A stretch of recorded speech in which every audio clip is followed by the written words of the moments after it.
What's going on, people? Welcome back to Nick J. Francis channel, back with another video. I'm going to start trying to do these previews the day before every game. Tomorrow we have Fulham, match day 4. We're unbeaten so far. We've been sourcing, but we've had a couple of games where, people are making excuses saying, Leicester's kind of in turmoil right now. Some of the, I don't want to say easier games, there are no easy games in the Premier League, but maybe people that aren't looking at finishing the top half of the table, apart from maybe Leicester, who, like I say, are in a little bit of turmoil right now. So, match day 4 at home tomorrow, we're playing Fulham. I think it could potentially be one of the hardest games of the season so far after Crystal Palace. Like I say, Bournemouth, we walked all over them, sourcing, hit them for 2 goals early, Odegaard man of the match, killed it. This game, Fulham, it's going to be a little bit tougher. They're a newly promoted team. It's going to be the second newly promoted team that we're going to play after we play Bournemouth. And they play really aggressive, direct football. Obviously, Alexander Mitrovic, somebody that we know well, a very, very good attacker, good in the air. Fulham look to play a lot of set pieces, like you would expect from a team that's just come out from the Championship. And obviously, last season, we were very resilient from set pieces and have continued that so far this season. So let's see what happens. I think, for me, it's at home. We should be confident. These are the kind of games where, although you can't say for certain that we're going to win, we should be going there feeling very, very confident. I think my prediction personally is that I think that we could win 3-1. I'm going to go for 3-1. We have quite high XG. We're creating a lot of chances. Gabi Jesus just looks so hungry for goals. He's not scoring as many, but he's assisting a lot of goals. He's got great feet in the final third. He looks desperate to get on the score sheet. Even when he scores 2, he looks upset he hasn't scored 3. And it's great to have someone young and dynamic with that sort of attitude in the team. So I'm going to predict that we're going to win 3-1. And it's at home. And it's going to be a great environment. London derby, all the rest of it. I always love watching Arsenal play against Fulham. I've seen them play at Craven Cottage a couple of times. Seen them play at the Emirates a couple of times. And it's always a good day out. I think my sort of breakdown of the game is that where they are quite weak, Fulham, is where we are quite strong. And I think that's why they're going to play into our sort of hands. I would put a lot of money on Gabi Martinelli scoring. Their right back likes to bomb forwards. They attack a lot from the wings. And that's going to leave us so much room to counter-attack. We can either sit, welcome them on and counter-attack, or we can go at them like we did with Bournemouth, dominate the ball and control the game. And I think for Arsenal, being how we've played so far this season, being how confident the team is at the moment, we should be going and taking the game to them, especially given that we're at home, taking the game to them. If we want to be one of these top 4, top 6, pushing for Europa Leagues and pushing to be like, one of the top teams in the league, take the ball, control the game. And I think we should bounce the ball around them pretty simply. And if they do attack against us and our defence can hold firm, we will always have that counter-attack outlet with Saka and with Martinelli, especially Martinelli. I think that he's going to be really, really good. I'm looking at a man of the match performance from him tomorrow is my prediction. I'd be really surprised if he doesn't score, because he will run all over their right back tomorrow. Their right back likes to push up, get involved in the attack, and I think it could spell all sorts of problems for them. Saka's looked really, really tidy. He's, one of the best footballers in the team, but he has looked a little bit leggy, a little bit tired, maybe exhausted. I think he played something like 50 games last season or something ridiculous. So he does need a bit of a rest. Obviously, there's talk of Pedro Neto coming in, but we're definitely looking at somebody that can rotate with him. We've also had the Europa League fixtures come out. So it's going to be a hell of a lot of games, and he does look a little bit tired, a little bit leggy. He doesn't look as quick and as sharp and dynamic as he normally does. So we do need another left-footed winger to come in with Pepe going to Nice on loan. So take a little bit of that burden off Saka and give him a bit of a rest, because when he is at his best, he can cut in, he can go on the outside, he can whip crosses in. And with Odegaard there, Gabi Jesus there, he can interchange so much. Now he doesn't just have to cut in and shoot.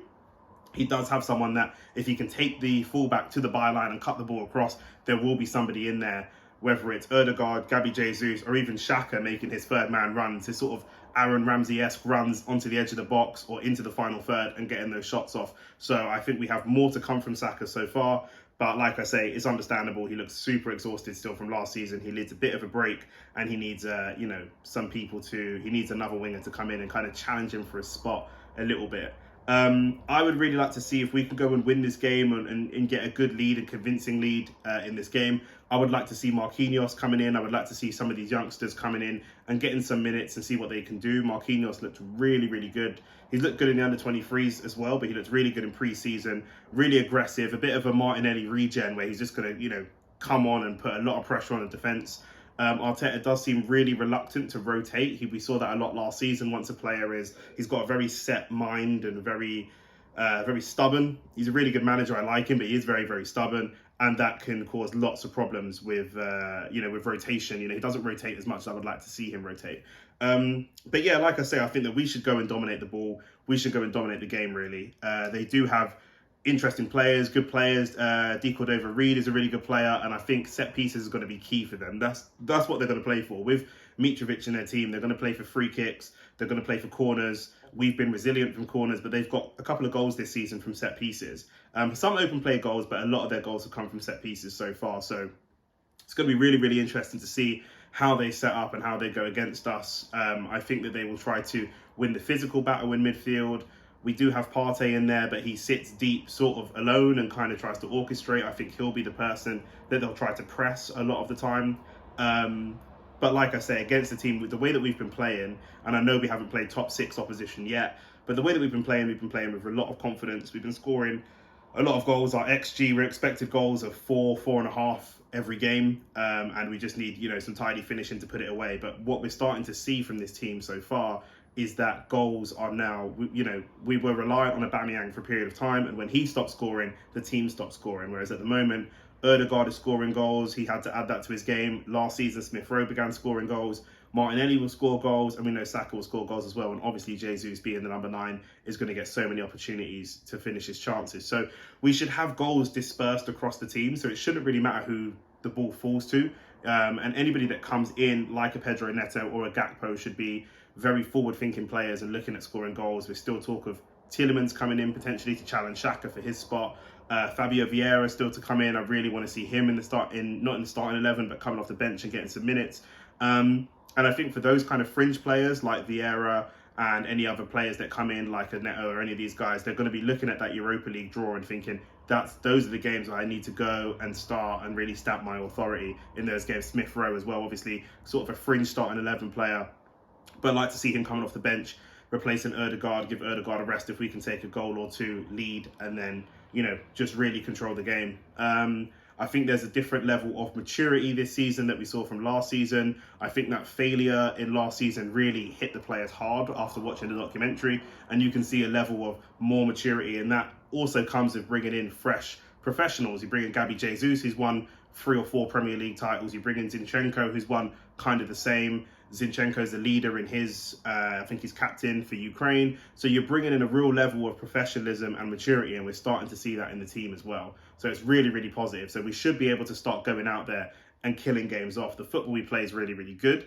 But the difference between us and Prime City, Prime Liverpool, we're starting to see Liverpool drop off a little bit, but the difference is they are just relentless. City's beating you 3 or 4-0 at half time. You can expect another 3 or 4-0 in the second half. And that's where that's the next level for us. Is we were 3-0 up against Bournemouth, and then we just sort of controlled the game, which is fine. But in certain games against maybe your Brightons, your Leicesters on another day, even your Crystal Palaces, they will come back into that game. Against your top 6 teams, you're really never safe because everyone's got the quality to score goals. So we need to start seeing, even if they call us a flat pack bully, that's fine with me. But we need to start seeing us taking it to these teams that are coming up from the Championship and these sort of bottom 6, bottom half teams, and really sweeping them away. And we want to get to a point where when we make these subs, and we take off Saka and bring on Marquinhos, or we take off whoever, we take off Ødegaard and bring on Smith Rowe, we want no drop in intensity. We need to carry that intensity all the way through for the full 90 minutes of the game and really start putting teams away, 3s, 4s and 5s every game. And it's happened so far. We scored 2 against Palace, 4 against Leicester and 3 against Bournemouth. So we're averaging 3 goals a game at the moment, which is really, really good with a solid defence. So, I'm really, really happy with what I've seen. But yeah, my prediction, I think Mitrovic could maybe bully his way to a goal, some sort of little deflection, something, you can never count him out because he is just a real class poacher and all-round number 9. He will kind of shithouse his way to a goal at some point, I think. I don't think it's impossible for them to score, but we are at home. So, I just want to temper my prediction a little bit and not go overboard and get too excited. So for me, I would predict 3-1. I would absolutely be expecting us to score 3 or 4 goals, maybe even 5 goals against this Fulham team. And maybe we ship one, as sort of, when the intensity drops off, 75th, 80th minute, the intensity might drop off and maybe they catch us napping a little bit. But yeah, we should go there and, like I say, at home, putting on a show for the crowd. And we really this season want to make the Emirates feel like a bit of a fortress. We want people second guessing themselves when they come to play at the Emirates Stadium, and that's what we're starting to build. So a really exciting time. But yeah, I think the person to watch for this game is going to be Martinelli, because I'm telling you, the space that he's going to have on that left hand side, cutting in and running at their defence. They just lost 2-0 to Crawley in the Carabao Cup. So they will be looking for a bit of revenge. They will be looking to bounce back a little bit, because the manager won't be particularly impressed with that, and neither will the fans. But I just think that as much as they're intense and they're going to try and come and get a goal at the Emirates, I think it's just going to create so much space for Saka's and Martinelli's to come through. And Saka looks to play more link-up football and create opportunities, and Martinelli just wants to get in and get shots off, which is what I really like from him at the moment. So, but yeah, 3-1. Let's see what happens. I will actually be live on DR Sports Media tomorrow, watching the game and watching the KSI fight, so catch me there. And then yeah, man, you know, drop your predictions below, let me know what you think, and I'll do a reaction video straight after the game. Love.